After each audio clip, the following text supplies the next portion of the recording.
Et c'est reparti, on continue la remontée fantastique après avoir perdu la première game de cette arène avec Guerrier. On est à 3-1 et on commence cette cinquième game.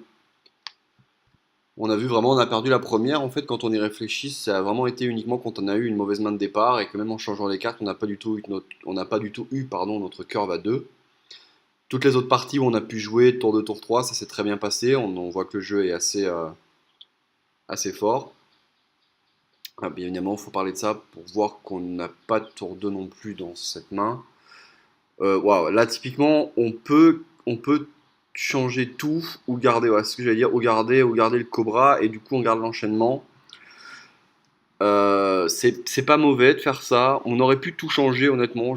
Faut peut-être mieux tout changer.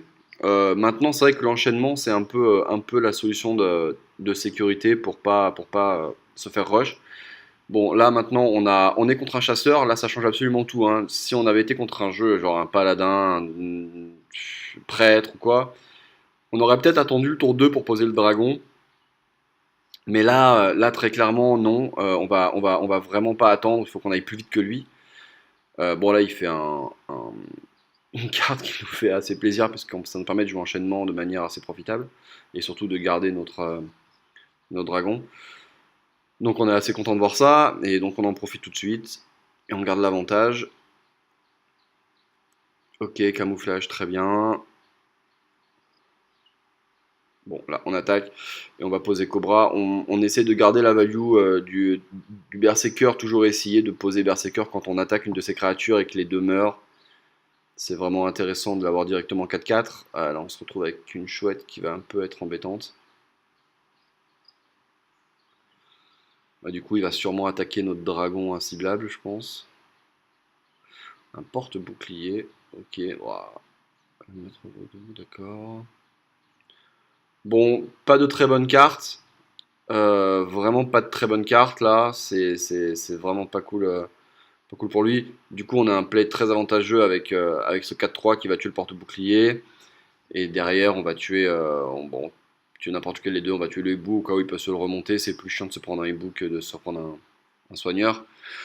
Donc voilà. Alors bon, c'est sûr que là, ça se goupille très bien pour nous. Mais on voit quand même qu'il fait un tour 4 très faible quand même. Imposer un porte-bouclier en arène, c'est assez moyen, voire mauvais. Et le maître au vaudou, enfin, ça doit vraiment être par défaut une fois toutes les 50 arènes que ça arrive. Donc non, là, je pense pas qu'on soit face à un très très bon joueur avec un très très bon jeu. Bon, par contre, il trouve un bon tour avec son maître du culte qui lui permet de trade et piocher une carte. Donc on va s'en débarrasser tout de suite.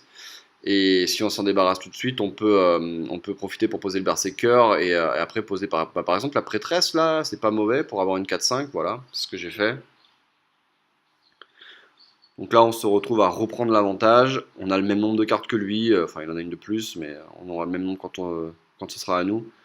Et surtout, on a vraiment un board qui est très très embêtant pour lui parce que là, il doit se débarrasser d'un berserker et s'il le fait pas, ça risque d'être extrêmement extrêmement dur. Surtout quand on pioche une hache. Là, très clairement, on va prendre 6 avec plaisir pour encore plus booster notre berserker. Bon, on va avoir un berserker énorme là. On peut même piocher avant, voilà, de toute façon c'est ce qu'on va faire. On n'allait pas faire silence. Donc du coup on pose avant, on pioche, on fait le pouvoir, on attaque. Et là, il n'avait pas de solution la tour d'avant, enfin le tour d'avant. Là il y a le maître de gros gibier qui est rentré, le chasseur de gros gibier qui est rentré, qui peut nous tuer la 7-5, mais non, ça va être très très dur pour lui là. Qui a lâché des chiens, ça va lui permettre de nous tuer juste là 1-1 en fait. Ouais, non, là c'est pas bon. En plus, on va pouvoir le silence le tour d'après. Non, là c'est une game qui va. Ouais, en plus, il nous booste la nôtre. Bon, c'est une game qui va être assez facile là, je pense.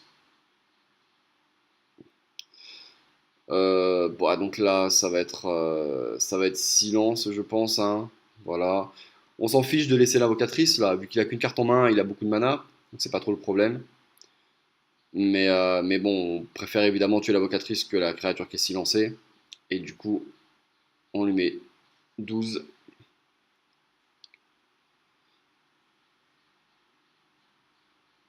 Et là, je pense qu'il a plus de solution. Ouais, c'est dommage. Voilà, bon bah une game qui se sera terminée au tour 8. Expéditive, 5 minutes. Bon, il n'y a pas grand chose à dire. On passe à 4-1 et on enchaîne